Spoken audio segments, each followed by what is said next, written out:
Hello. Hi. Welcome. And Mark. Anne. Hello. Hi, Karen. Hey. Bruce, I see your name. I don't see you. Jace, what do you drink? I should have to ask what you're drinking. It's some sort of special bourbon. Karen, what are you drinking? Actually, water. That works. Sorry. I have two water. Patrick? Brandy cocktail of my own recipe. Oh, you'll have to. Just sharing it with me. Hi. Hi, Bruce. Bruce is another writer friend of mine. He writes the Chip Hale mystery series. And he's local, so I just finished his latest manuscript and it's fabulous. And Heather is coming. I'm helping Heather with her fabulous novel that she's writing about a true story that has to do with her family and espionage. So I'm helping her with that. Catherine, I don't know you. Welcome. Well, hello there. I'm checking in from Newport, Oregon. Nancy, how are you? Nancy's another fabulous author friend of mine. And Stephanie, I see Stephanie. She is she's a Sherlockian. She's a member of our Sherlock Holmes Society. My sister Chris and my sister Carla and Mickey Carroll, she's my publisher. And let's see, Anne, welcome. Hi, thank you. And Mark? My publisher. Oh, okay, good. And Mark, welcome. You all know, of course, Sydney. And Sydney is going to be the hostess of tonight's cocktail party. Thank you very much, Kathleen. Yes, hi everyone. I am the Sydney Lockhart that Kathleen has been so kind to capture my life about. Welcome. Thank you for choosing to spend your Tuesday evening with us. We so appreciate a little time to drink, a little time to enjoy some good literature, and some time to socialize. Then we are going to let our publisher, Maureen Carroll, over here tell you a little bit about Kathleen. Welcome, everyone. Great to see you. Well, let me tell you a little bit about Lockhart Press. It was founded in 2014 in celebration of art and community and in support of authors and artists in their creative endeavors. Born on the banks of the Kansas River in historic Lawrence, Kansas, Lockhart Press publishes 5 to 10 books per year, including poetry, nonfiction, and fiction. And we are particularly thrilled with our mystery series and to be here today with Kathleen Kaska. Kathleen is the author of both the Sydney Lockhart mystery series and the Kate Carraway mystery series, as well as a bunch of other books, excellent books all. But the mystery series are the ones that I'm most excited to talk to you about right now. You can find Kathleen, and there's links to her website, etc., down below in the chat. She's at www.kathleenkaska.com. So we're really excited also to announce the release of the 5th book in the Sydney Lockhart mystery series. This is Murder at the Menger, which is in San Antonio, the Menger Hotel. And this will be released in late spring of 2022. And today we're here to celebrate the re-release of Murder at the Galvez and Murder at the Driscoll, to have some fun and games and to enjoy a cocktail or mocktail hour with the author and the very special guest, Sydney Lockhart herself. But please welcome Kathleen Kaska. I started writing Sydney Lockhart mysteries. My first one, I guess, was about 10 years ago when I first got the idea to write this mystery. I didn't think I could write humor, but at the time I was really into Janet Ivanovich's Stephanie Plum series. And she was a real motivation for me. So I thought, well, I will consider doing this because I was already writing the Kate Carraway. But the interesting thing about writing fiction is that when the idea pops into your head, it's like a gift, and all you have to do, at least for me, is to sit down and write it. Sydney came to me when my husband and I were staying at the Arlington Hotel in Hot Springs, Arkansas, which we visit quite often. We stayed in the same room. We were there once, and our room wasn't ready when we went to check in. We had to wait about an hour, and so I'm thinking, well, why? What's going on? Why isn't this room ready? And what could be the possible reasons? And so we get into our room, and we're unpacking and everything, and then I'm still thinking about the room not being ready. And then all of a sudden the bathroom door opens, and this young woman walks out, and she said, "I can't believe what is in here." I said, "What?" And she motions for me to come into the bathroom, and I walk in, and there's a hairy leg laying out over the bathtub, draped over the bathtub, and she pulls the curtain away, and there's a guy whose throat had been slit. And I said, "Did you do this?" And she goes, "No, people are going to blame me for it, so you've got to help me." So that's how it started. And she hasn't stopped talking to me since. So that was my first Sydney Lockhart book, Murder at the Arlington. And a lot of you know that each of my mysteries are set in different historic hotels. And the criteria for the hotel is that it has to be still in operation today. So all the hotels that I write about are still in operation. And I like that because you can go and you can visit the hotel and you can take my book and you can read, and just it kind of adds to the atmosphere. So right before we are going to read or hear some about the Galvez, we are going to get drinking because that's where we're at. Kathleen, what are you drinking? I am drinking the classic martini as well, and that's what Sydney drinks. We're drinking the same thing. And when I say classic martini, I mean the classic martini. A classic martini does not include vodka. I'm sorry, if you are a vodka drinker, fine, but a classic martini is gin. So I have a gin martini and olives, and you're supposed to put in a splash of vermouth, but I just skipped that part because why? Anne says that she is drinking the maraschino cherry drink and shaken, not stirred. Anne, do you know the name of that drink? Shirley Temple. Yeah. Yes, we have a mocktail winner. I'm drinking coffee. Mm. That's what I drank in the 50s. That's what I drink now. A Moscow Mule. Patrick, did you have a drink that you want to share? Well, it's a version of a sidecar, which is brandy and orange juice. With a little bit of soda added. That's a 50s drink that you rarely hear about anymore as a sidecar. I love a sidecar. What is a French cactus, Anne? It is vermouth and lemon, like limoncello, and a slice of lime. Mm. Oh, wow. Used to drink it in California. Only one.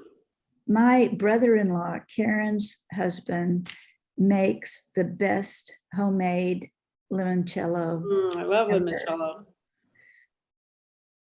Me too. Karen, you're muted.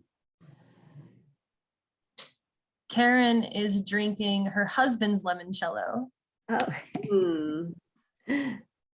Let's hear a little bit about the murder at the Galvez.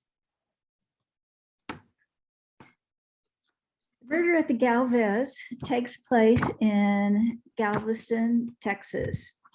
How many of you have been to Galveston? It's an island off the coast of Texas. It's where my husband is from.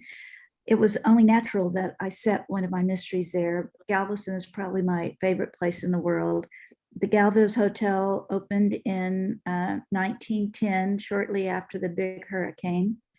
And I've stayed there many times, and I've stayed there with my sisters too. We've had some sisters' weekends there. It's a very, very fun place. And in the 1950s, Galveston was pretty notorious. It's kind of like the Texas version of New Orleans, except a much smaller place. So what I'm going to do is I'm going to read two short pieces.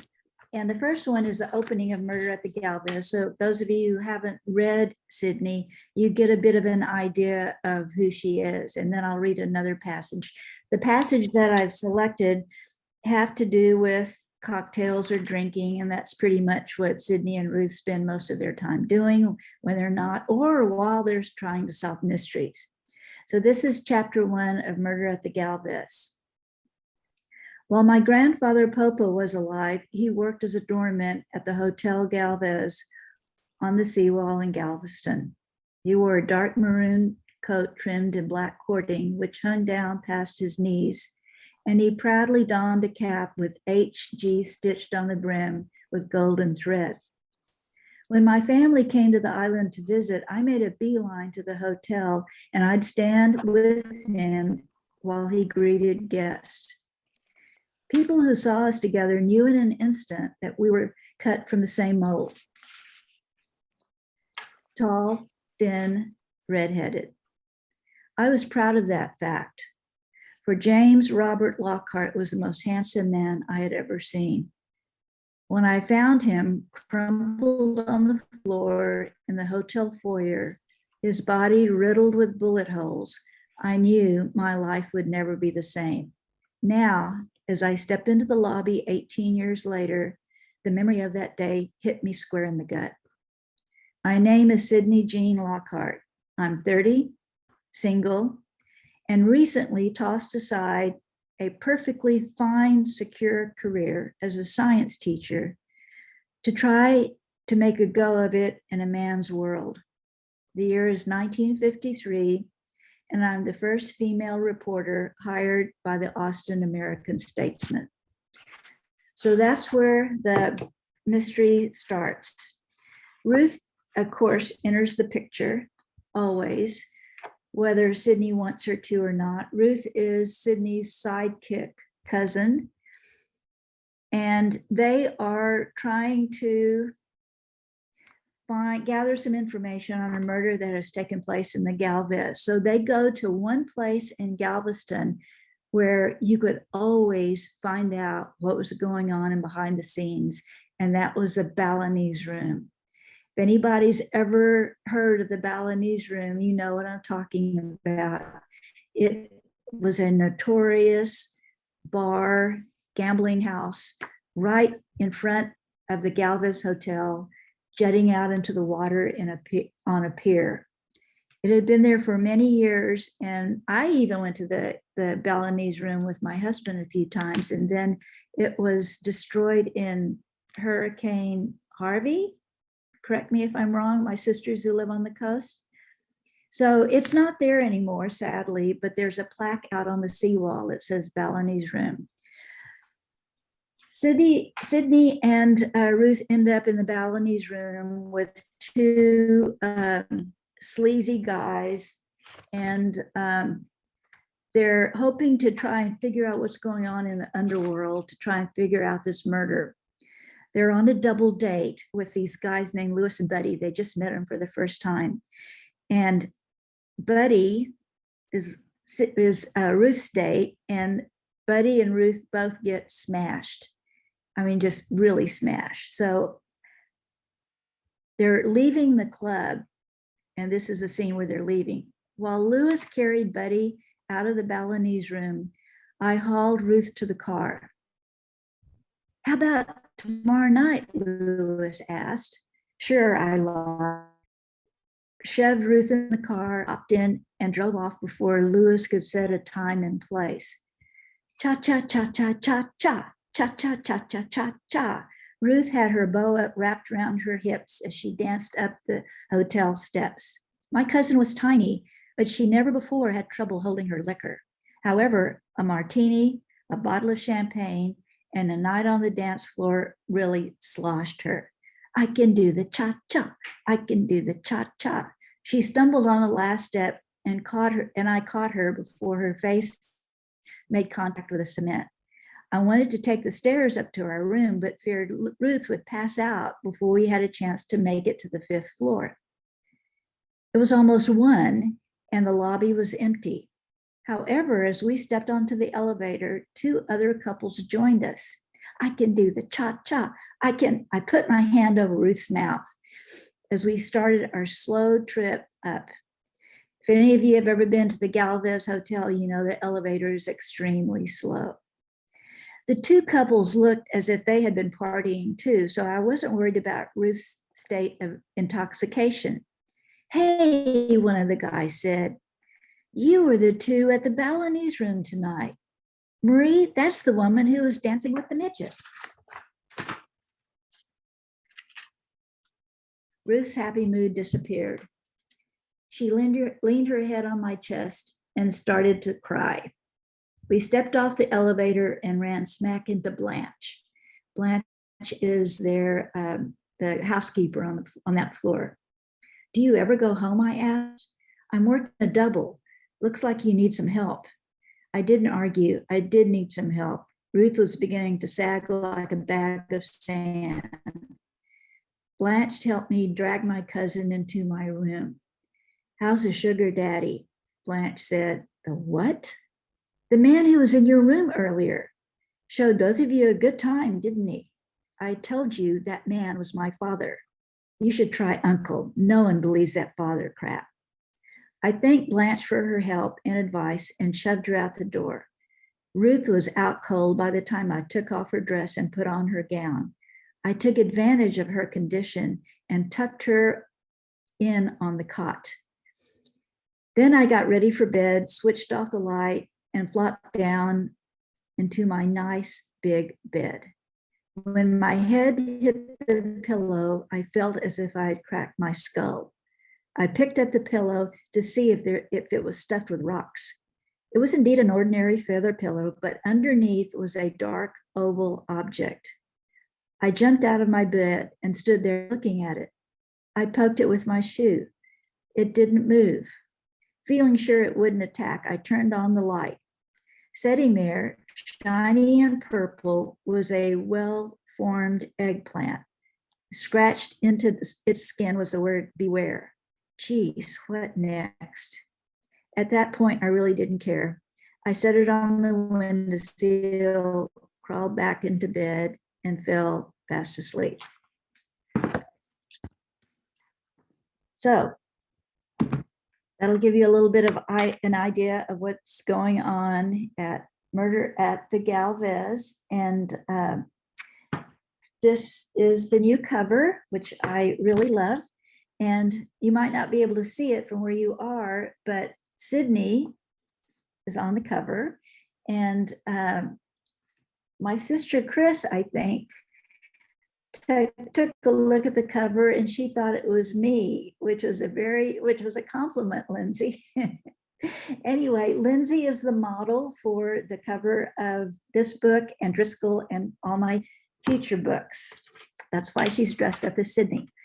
It's been a blast, and it's a nice piece of continuity across all of the books. So thank you for allowing me to be your Sydney. Yes, it's been a lot of fun to travel with Sydney as we go to some various locations and just take some shots of Sydney doing what Sydney would normally do. Have a glass of wine or explore some mystery or perhaps view a murder. You never know. But we haven't actually done that part yet, have we? Well, not that they need to know about. Not that they need to know about. But we are looking forward to actually going back to some of these hotels and having some events in 2022. And we hope some of you guys will join us. Yes, you're invited to everything, always. We have another game for you. And this is related to the eras that Sydney is active in. So we've got some things from the 30s, 40s, 50s, 60s, and your job is to guess a few things about them. So we have a song, a movie, and a book excerpt.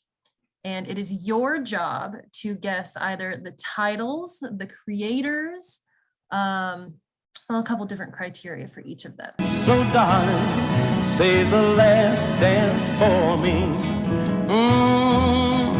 Oh, I know that the music's fine like sparkling wine. Yeah, Save the Last Dance for Me, right? Is that the name of it? That is the name of it, yes. Woohoo! Do you know the band? No. Does The anybody know Drifters, by chance? Huh? the Drifters. Yeah. Oh, part of it. Way to go. Now, as an extra bonus, does anybody know the year of the song or the decade of the song? That was the 50s, mid to late 50s. We have some chat answers. Oh, we've got 50s and guesses 1960s. It was indeed 1962. Now we have a movie scene for you. But there actually is no such person. Well, I'm sorry to disagree with you, Mrs. Walker, but not only is there such a person, but here I am to prove it. No, no, no, you misunderstand. Miracle on 34th Street. Yes. Kris Kringle. Any guesses on which decade this movie is from? The 40s. The 50s or 40s? 1948 was the year. And I have one more for you. This one is a little tougher for all you readers out there. It was very cold. The sky was dark and heavy with unshed snow. A man in a dark overcoat, with his muffler pulled up round his face and his hat pulled down over his eyes, came along Culver Street and went up the steps of number 74. He put his finger on the bell and heard it shrilling in the basement below. Mrs. Casey, her hands busy in the sink, said bitterly, "Drat that bell, never any peace there isn't." Wheezing a little, she toiled up the basement stairs and opened the door. The man standing silhouetted against the lowering sky outside asked in a whisper, "Mrs. Lyon?" "Second floor," said Mrs. Casey. "You can go on up. Does she expect you?" The man slowly shook his head. "Oh, well, go on up and knock." Agatha Christie? Yes. 3. Blind Mice. Yes. Yeah, Yes, Karen. 3 Blind Mice by Agatha Christie. Let's have Kathleen read us some more. Okay, I wanted to say that Agatha Christie, that was my very first book I published, the Agatha Christie trivia book back in 1996. And that was a real education, reading all of her books and short stories and coming up with trivia questions. Okay, this is from Murder at the Driscoll. And Ruth shows up at Sydney's apartment unannounced. Sydney's in her bathtub taking a bath. And Ruth walks in. "What the hell are you doing?" "I dropped wine, turning my crystal blue bubbles a blood red." "What the hell does it look like? And what the hell are you doing?" Ruth pulled down the toilet seat and sat down. "Hurry up and get out. I could certainly use a bath after traipsing all over the dusty ranch. You should see my stockings and shoes, brown with dirt. Here," she handed me a stack of envelopes. "Don't you ever check your mail? You have a bill from the light company and a letter from your dad. Finish up while I pour myself that wine, and it better be a good vintage after what I did for you today." "How did you get in here?" "That weird neighbor let me in. If he has a key, why can't I have a key?" She kicked off her shoes and walked into the kitchen. Had the most desirable man on the planet not been my boyfriend, I would have drowned myself. I fished out my glass, drained the tub, and donned my robe. I found Ruth in the living room reading a magazine and drinking my wine. Then my breath caught when I saw her luggage by the door. "This sofa is comfy. You should sleep well," she said. "And it's a good thing I brought my own magazines. You have nothing of value to read. Those women in National Geographies have the fashion scene of a pagan. They don't even wear blouses." That's National Geographic, and they are pagans. Let me guess, the Alamo Hotel wasn't up to standard? Hardly. The door was open to the room next to mine, and there was a half-naked man passed out on the bed. His snores rattled the walls. The sheets on my bed were dingy, yellow. There were no hangers in the closet. Staying with you isn't much better, but it'll only be for one night. Thank God I'll be at the Driscoll Hotel tomorrow night. Billy will be crushed. He had to pull some strings to get you a room. I'll make it up to him. Did you ever think I might have plans tonight? Go ahead with your plans. You won't bother me. Just make sure the poodle and the cougar stay out of the bedroom. The cougar, hearing her soliloquy, slunk into the room, tail high, ears back, eyes focused. In one smooth jump, she positioned herself on the arm of the sofa and locked eyes with Ruth.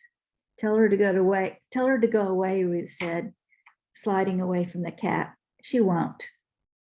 Put her in the kitchen then. She'll come back. Lock her in the damn closet. She'll just flatten herself and slide under the door. She hates me. She hates everyone except Dixon. Me, she tolerates. Once her position of authority was established, Mealworm bound off the sofa and planted herself under the kitchen table where she could keep an eye on her domain.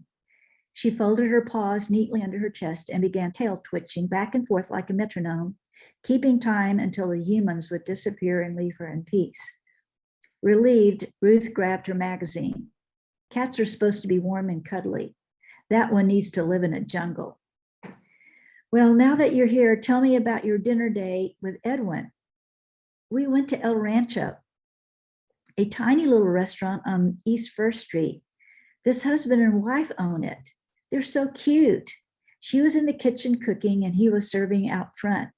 There were only a few tables. I had a cocktail made with fresh lime juice and tequila. They called it the margarita. And get this, the guy used to be a boxer. He was so good, they gave him golden gloves. Can you imagine that? They must be worth a fortune. I'm not interested in some quaint little eatery you discovered. Did you learn anything from Edwin? Oh, of course. He said the oddest thing. Do you have a pencil? A pencil? What the hell did he want with a pencil? She rolled her eyes and reminded me of how dense I was. It's for me. I pulled a pencil off my desk and pitched it over, thinking she wanted to make some notes. Instead, she scribbled something in the magazine. Anyway, Edwin said that he felt, more than anything, he felt regret about his father's death. Regret? Because of his mother's mental problems, Edwin spent a lot of time with his aunt and uncle. When he was at home, it was hard for him, growing up with his mother's depression. He always felt he was walking on eggshells, fearful something bad might happen. His thoughts were always with his mother and not with Leland. That's why he feels regretful and sad he didn't do more about his parents. Understandable. At least his mother's been home for the last few days. Eventually, she's doing much better. Phooey. Edwin said she almost had a breakdown the day before Leland was killed. He wouldn't say anything more and changed the subject. Dila, the wine is not up to my standards either. When I finish this, you can make me a margarita and draw me a bath. You need limes and sugar, and I need a lot of bubbles. Ruth could string together 4 different subjects in one sentence. Scary thing was that I learned to understand much of what she said. No tequila, no lime, draw your own bath. I refilled my glass and drank it half down. What are you doing anyway? I'm answering questions for the sensitivity survey in this month's Vogue. How would you rate my listening skills on the range of 1 to 10? 1. No, stupid. 1 is the worst and 10 is the best. 1. Okay, she took her pencil and filled in the answer. 9. I'll be the first to admit I'm not perfect. Next question. How sympathetic am I toward friends who are in trouble? 1 to 10. 2. 10, she said. It's a good thing your listening skills are so sharp. Okay, that was the last question. Let's see. I scored in the top range and am considered the best possible friend anyone could ever have. She shot me a perky smile and tossed me the magazine. I'm not doing it, I said. You don't have to. I took the survey for you and you scored a 3. That high. Well, I cut you some slack with a few questions. Then how am I classified? Self-centered and untrustworthy. But don't worry, I'll always be here for you. I'm blessed. I hope you didn't drain the hot water in the hot water heater. She opened her suitcase, pulled out her robe, and headed for the bathroom. You can put my stuff in your bedroom. When she closed the door, I banged my head against the wall 4 times. Who's ever knocking? I'm not here. Get myself comfortable on the sofa and opened up my second substandard bottle of wine. So that is Ruth, always popping into Sydney's life, whether she likes it or not, and can be very annoying at times. For better or worse, gotta love Ruth. Ruth was the only person that I've ever, I've developed Ruth, the character, from Ruth, my friend in Dallas. Not the behavior, but the physical appearance. You know, Ruth is small and petite and blonde, and I just used the name Ruth. And Ruth still, my friend Ruth still asks me today, am I like that, Kathleen? Do you think of me like Ruth in your book? It's like, no, I don't. I'm sorry. So I think that was the only time I based a character on a real person. Well, Kathleen, at this point, I think it is time to open up the floor for some Q&A. Does that sound good to you? Sounds good. Stephanie, go for it. I am curious about who was the inspiration for Sydney. Was it yourself? Or I was thinking it was your sister, because she is totally channeling Sydney Lockhart right now. She is Sydney Lockhart. So, but maybe it's you too. So Who was my, I don't know. Like I said, Sydney just appeared to me. And, you know, it's like walking into a room and meeting someone and then making an impression on you. And that's what Sydney did.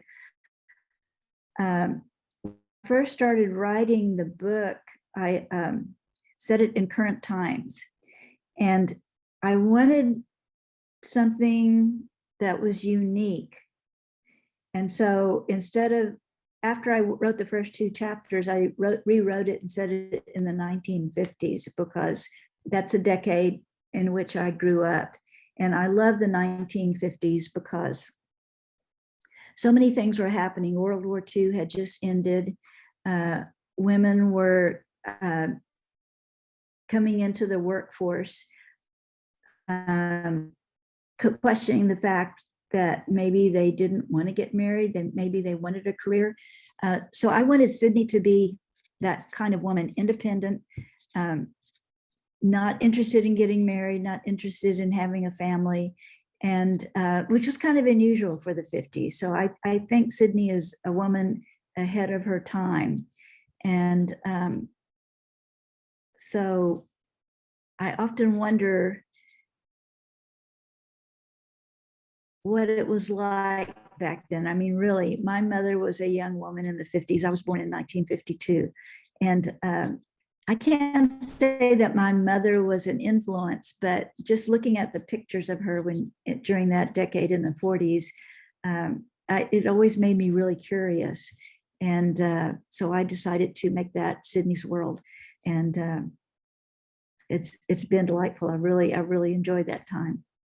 Anne asks, how has your writing evolved in each book? Good question. Sydney has evolved as time went on. She started off as a travel writer, having left the field as a science teacher. And then she went into some more serious reporting. And now she has a detective agency with her boyfriend, Ralph Dixon, and a couple of other people. And I wanted her life to change and evolve because that's what really happens. I didn't want her to be doing the same thing every time. I mean, she's a young woman. She's not sure what she wants in life. She thinks she knows, but she's not sure. And so I wanted her life to change as time went on, and it has. So during the first mystery, it was basically Sydney and Ruth. And Ralph Dixon comes into the picture and accuses her of murder. He's a police detective at the Hot Springs Police Department. He was only going to show up in one book.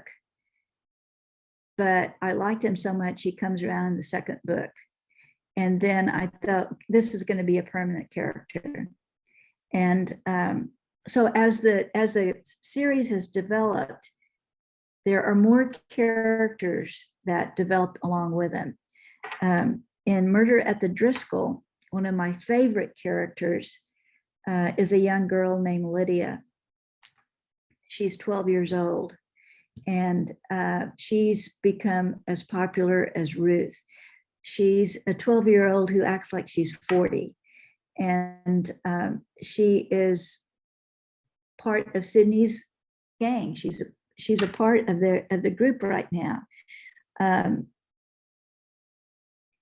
She's smarter than Sydney.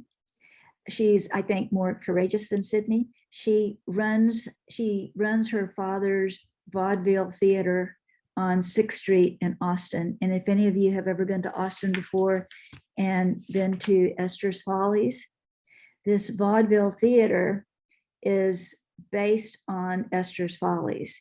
So picture a 12-year-old girl running Esther's Follies, and you have Lydia. So she's a new character that's developed, and she's going to have a big part to play in Murder at the Minger, which comes out in May, and an even bigger role in Murder at the Pontchartrain, which is a book after that set in New Orleans, and will be out in year and a half maybe. So a long answer to your question. The writing develops, the series develops just like normal life, and there's constant changes, new characters coming in, and so that's how I write the series. Maureen asks, do the characters just come to you, or do you have to find them? No, they just come to me. That's what is so fun about writing fiction, is I never know what I'm going to write until I start. Sometimes I'll start with an image in my mind, a conversation, a setting, and then I just start writing. Most writers they write their books either one of two ways. They plot it beforehand and do an outline. I tried that, but that doesn't work for me. It just, I can't stick to an outline. I just start writing and I just let the characters take over from there. That's what makes it so much fun. It's almost like reading. I don't know what's going to happen from one page to the next. The only problem with that is that when I'm about 3/4 into the book, I have to stop and make sure everything comes together and everything works. And that's where the hard part comes in, is just making everything mesh. Some of the stuff I have to throw out, but I don't really give much thought as to where I'm going until I'm about 3/4 of the way. Often I don't know who the killer is until later on in the book. And a couple of times I changed my mind on who the killer was. So I don't know, I don't plan, I just start writing and see what's going to happen. I have the first chapter in the 7th book that I just started on, And this takes place in Marfa, Texas, which is a little bitty town in West Texas. That is where the movie Giant was filmed with Rock Hudson and Elizabeth Taylor. And once I decided, there's a great little hotel there. So I decided to set the story there. And I started doing some research. At the time I'm writing the story, the movie is being filmed in Marfa. So I couldn't resist having Elizabeth Taylor and Rock Hudson and James Dean as characters in this next Sidney Lockhart movie. And I didn't know how I was gonna, that's all I knew. And then it just took off from there. And like I said, I'm just on chapter 1. Sissy says, Catherine is the mastermind. Chase is her henchman. I'm not sure what Bruce's role is yet, but he's not a benign character. Stephanie has actively been following all on social media. So now we have some active character participants. Chase asks, do you have to get permission from the hotels to use their names in the books? No, I don't have to. But I do let them know that I'm writing a book set in their hotel. It's received differently in different places. The Arlington Hotel had a big book signing for me. In fact, they had several book signings for me in the hotel and in Hot Springs. The second book, Murder at the Luther, I had the best book signing ever in that little town. It's a little town on the Texas coast called Palacios. A lot of people who live in Texas have never heard of it. It was referred to as a Texas White House. That's where LBJ did a lot of his politicking in the 40s. And it's just a tiny little town and beautiful old hotel there. There's a bookstore there. And so I went there, I had a book signing and I stayed at the hotel. And when I got there, I went into the bookstore to talk to the owner and she goes, "Did you bring any books?" And I said, "You were supposed to order them." She goes, "I did. I ordered them and they sold out already." And it was like 2 days before the book signing and all the books were sold out. And so that little town really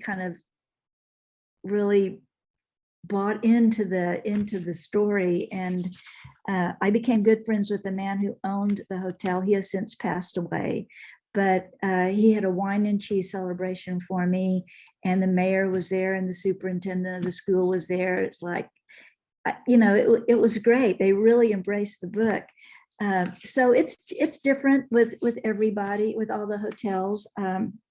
I contacted Driscoll to see about getting an event there at the hotel, and they were just real happy to do that for me at the price of $2,500 if I rent one of their party rooms. And I said, "Oh well, I'll rethink that one." But I don't have to get permission. But I do let the hotels know that I'm going to be writing a story there. Both Kathleen and Autumn Car Press have newsletters that you can sign up for in order to stay up to date on any upcoming event. Maureen asks, how many of you will be joining us in San Antonio for the next book release? Well, I know I'll be there. Carla, maybe? Super. Carla also says, tell the story about the painting of the girl at the B&B you and Lloyd stayed at.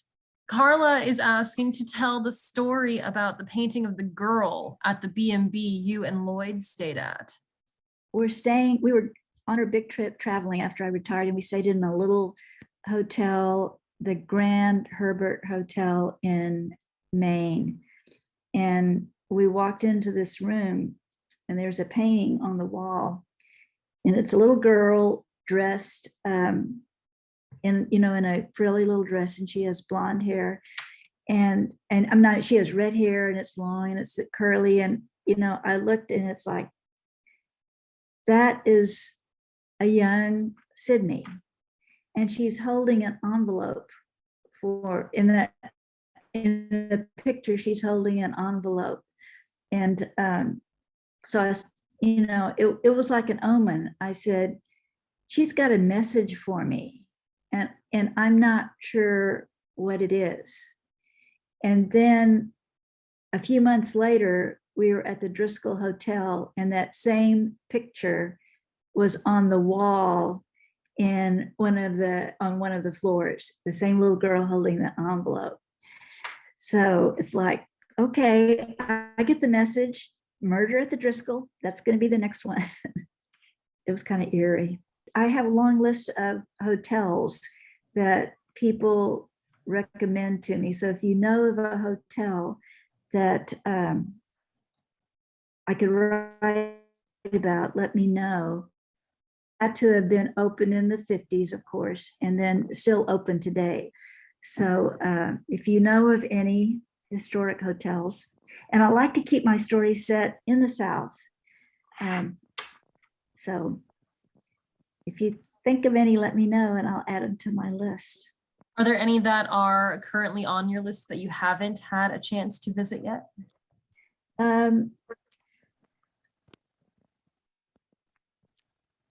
No, I don't believe so. I just see a chat from Chase, the Faust Hotel. The Faust is on my list. I've stayed there many times. The Faust is in New Braunfels, Texas, and it's reported as a haunted hotel. So it's been there for a long time, and I've stayed there a lot. So that's on my list. And I ventured out into New Orleans. So the Pontchartrain is on the list, and that's Murder at the Pontchartrain.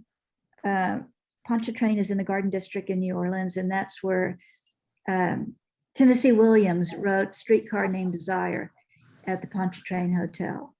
So it's a really cool place. Yes, yes. They're wondering about maybe Estes Park, though it is Colorado. Well, it's funny you should mention that. My sisters and I were in Estes Park this summer, and we were there for a race. And so we were driving by this hotel, and it's the Stanley Hotel. And I'm thinking, you know, that looks familiar. And then it finally dawned on me, that's where Stephen King wrote The Shining. The movie wasn't set in that hotel, but that's where he was when he wrote The Shining. So we spent some time there. We went to the bar and had some cocktails. And I don't know, I have to think about that one. Yeah, it's cold and it's in the mountains, and I don't know if Sydney would want to go there. Not my favorite place to go, but I'd go. Well, I think Sydney has a lot of good places to solve murders yet. So not only, how many of you have read the first few novels, the first few in the Sidney Lockhart series? Have anybody? Yeah? Yes. So are you looking Definitely. forward to the next ones? Of course. Yeah, this is going to be a lot of fun. I'm really looking forward to it. Kathleen, would you like to give us some parting words? Yes, I would. You can go to my website and get more information. You can also sign up to my newsletter on my website.